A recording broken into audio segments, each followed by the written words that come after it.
vous êtes ici sur Histoire et Portrait. Il y avait jadis un homme nommé Noé, un homme pieux et vertueux, vivant dans un monde envahi par la corruption et le mal. Dieu, dans sa juste colère envers l'humanité, décida de purger la terre de ses abominations par un déluge. Il choisit Noé, intègre parmi les hommes, pour perpétuer la vie sur terre. Dieu dit à Noé, construis une arche de bois de gophée, longue de 300 coudées, large de 50 et haute de 30. Enduis-la de bitume, et fais une fenêtre d'une coudée. Mais, des vivres pour toi et ceux que j'ordonnerai d'amener avec toi. Noé, avec une foi inébranlable, obéit sans question.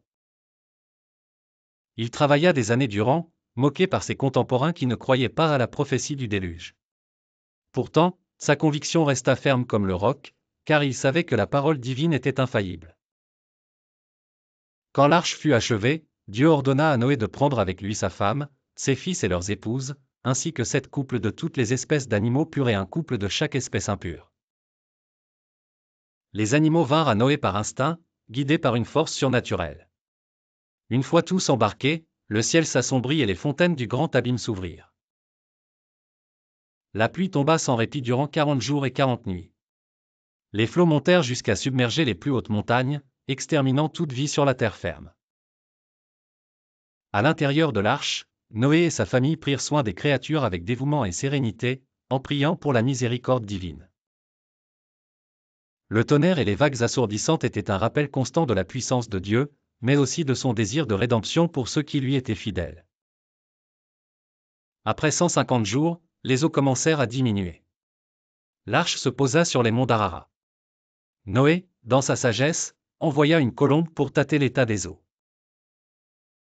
La première fois, elle revint, n'ayant trouvé nulle part où se poser.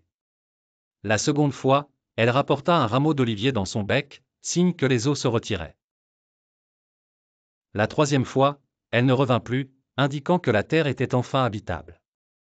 Noé, reconnaissant, bâtit un autel et offrit des sacrifices en action de grâce. Dieu, touché par son dévouement, fit une alliance avec lui et son postérité, promettant de ne plus jamais détruire la terre par les eaux du déluge. En gage de cette promesse, il plaça un arc-en-ciel dans le ciel, symbole de cette nouvelle alliance. Ainsi, l'arche de Noé devint le berceau du renouveau de la vie sur terre, une lueur d'espérance dans l'obscurité et un témoignage éternel de la fidélité et de la miséricorde de Dieu envers ceux qui suivent sa voie.